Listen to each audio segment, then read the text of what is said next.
Rampant cases of human trafficking by means of bogus online employment recruitment has apparently put us, the Indonesian nation, to shame. They have drawn the attention even the country's top leadership, President Joko Widodo, who has taken the issue to the international level as it has also involved overseas perpetrators.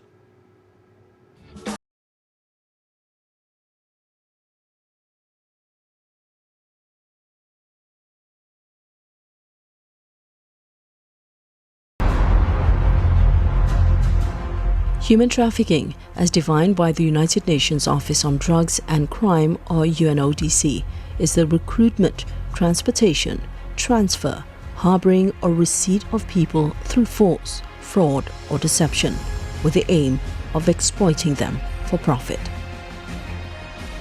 The US Department of Justice, meanwhile, has come with a more direct definition. It describes human trafficking as a crime that involves compelling or coercing a person to provide labor or services or to engage in commercial sex acts. Men, women and children of all ages and from all backgrounds can become victims of the crime, which occurs in every region of the world, including Indonesia.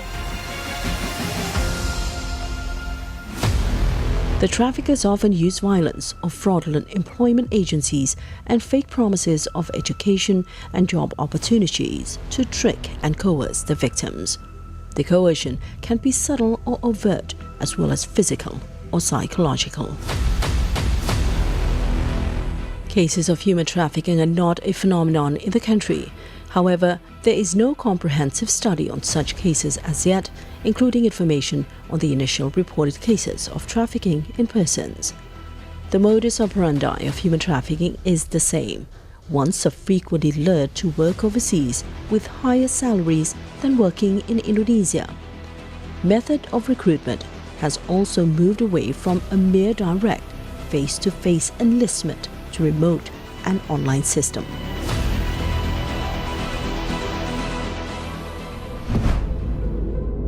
While in the past, victims were promised jobs as household assistants or plantation workers abroad, the employment offered to potential victims has now shifted to more elegant job titles such as sales promotion girl, customer service, telemarketing, or computer operator. There have even been cases where victims were ensnared promising bogus umrah or minor Hajj pilgrimage trips. The Women's Empowerment and Family Planning Agency of South Sulawesi Province, for instance, has revealed that some people were sent abroad to work as cheap laborers after falling into the trap of signing up for Umrah trip packages. Such modus operandi is usually used to smooth over problematic travel documents. Most importantly, the people can be sent out of the countries to recruiting agencies that are willing to pay. Meanwhile, in several areas in South Sulawesi, such as Bone and Bulukumah, leaving hometowns in a bid to find luck in big cities or merantau, or migration, has been a long-held tradition. As a result, when community members become victims of human trafficking, they are not considered victims, but as facing the natural consequences of their chosen path. Nationwide, other provinces share a similar tradition, which helps to explain why human trafficking remains rampant despite the government's ongoing efforts to tackle it. So many bitter stories of trafficked people that never make it to the headlines. In most cases, they are swept under the carpet. Direct recruitment by agents is no more the sole method, as social media has also been used to dupe not only gullible minors, but also adults.